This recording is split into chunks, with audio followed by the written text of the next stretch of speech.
before the live action franchise that started in 2007, we have to go back 21 years and get the animated movie.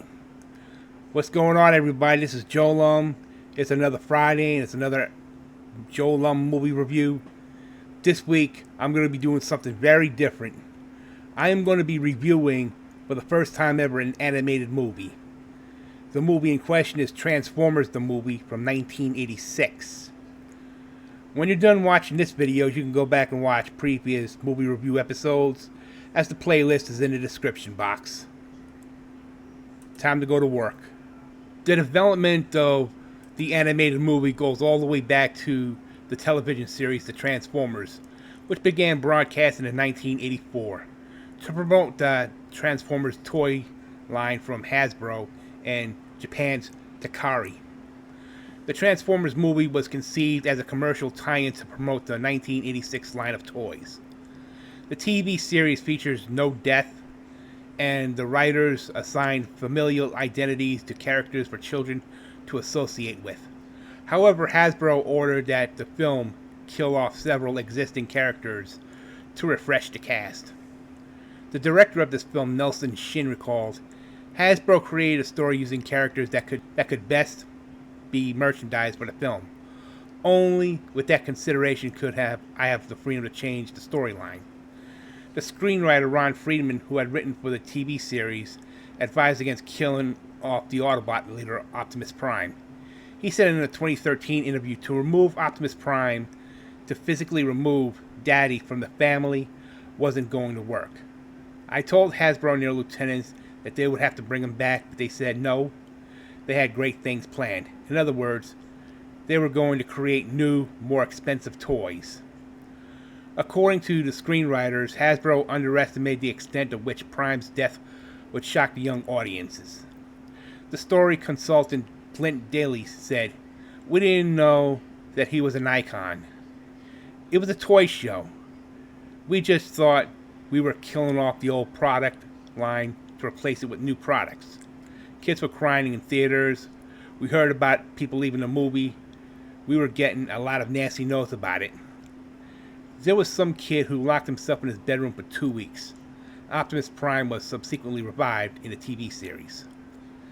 A scene in which Ultra Magnus is drawn and quartered was scripted and storyboarded, but replaced with a scene of him being shot.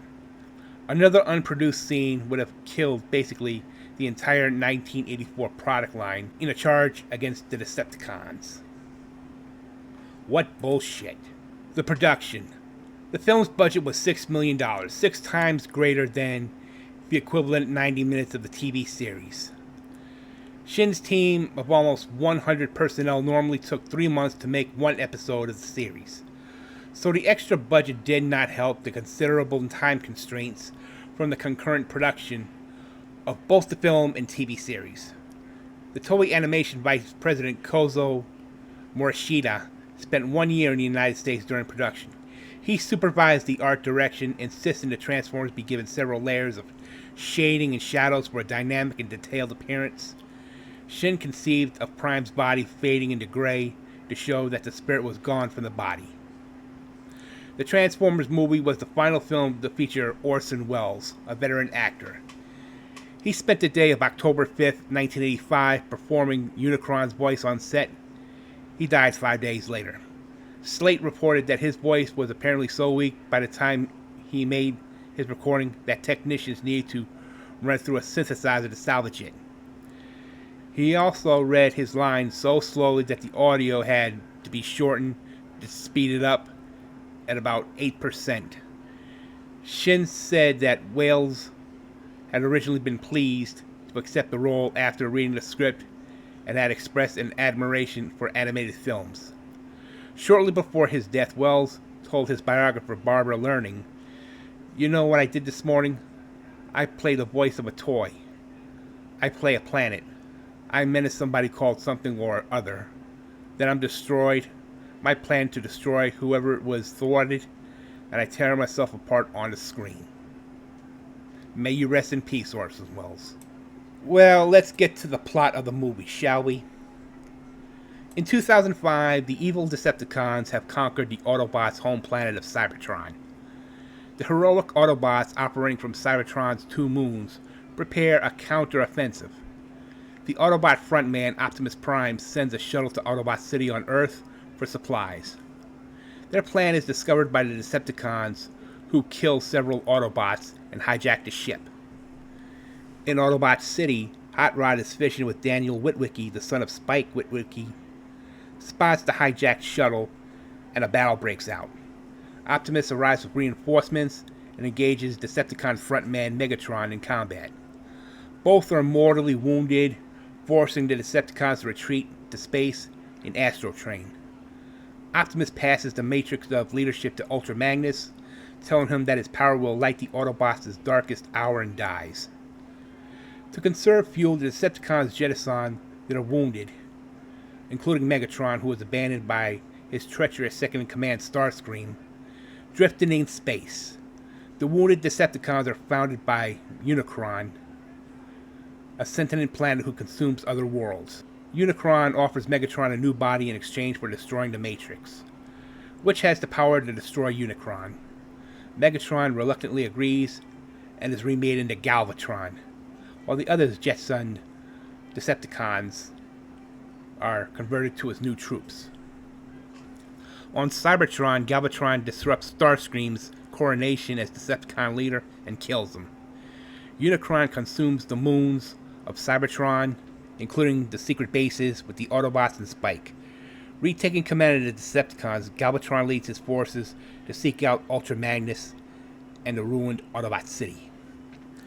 The surviving Autobots escape in separate shuttles, which are shot down by the Decepticons and crash on different planets. Hot Rod and Kup are taken prisoner by the Quintessons, tyrants who hold kangaroo courts and execute prisoners by feeding them to the Sharkticons. Hot Rod and Kup learn of Unicron from Kranix, a lone survivor of Lithone, a planet devoured by Unicron.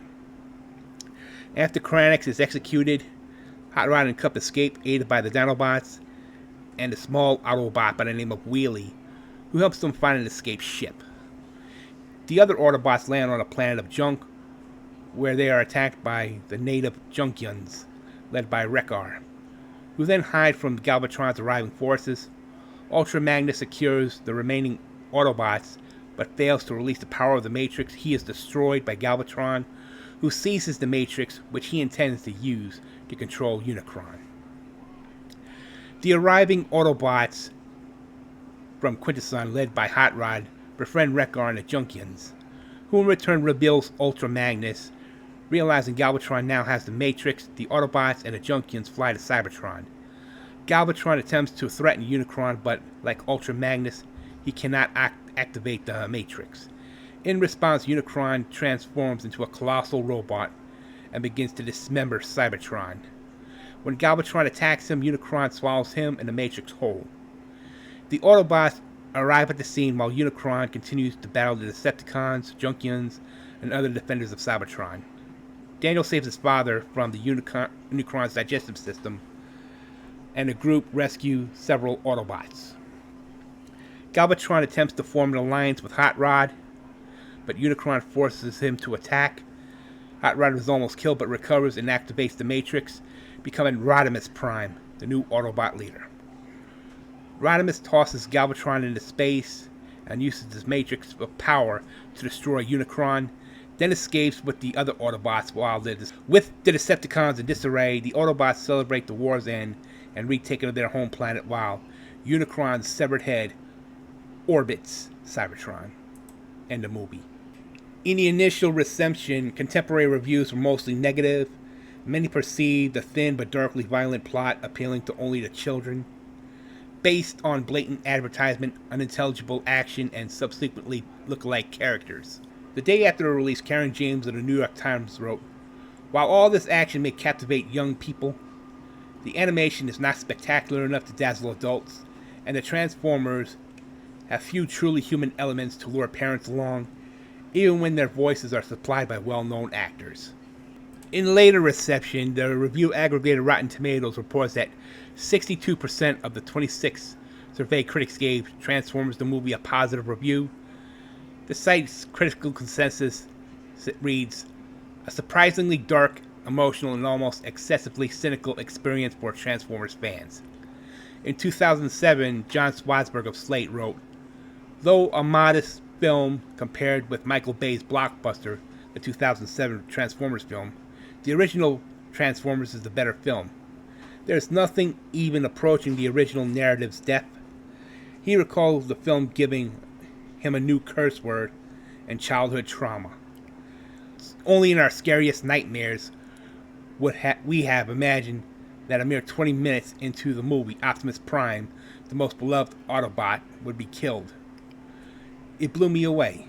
Witnessing death on that scale was every bit as shocking as War of the Worlds had been for Grandma and Grandpa. Gabe Toro of Cinnamon Blend wrote in 2014, Transformers the movie otherwise provides sort of chase-heavy thrills that comes from robots that can become cars. Contrast of that with Michael Bay's vision, where the robots basically abandon their transforming skills to have endless violent punch-outs that annihilate cities. Bay's films show the action as a junkyard orgy. The 1986 offering slows down to allow for actors like Leonard Nimoy and, yes, even Orson Welles to give actual performances. Fans of Michael Bay's Transformers movies are free to enjoy them, but they'll never top the gravity and excitement of the Transformers movie from 1986. My overall rating for this movie happens to be a 75 out of 100.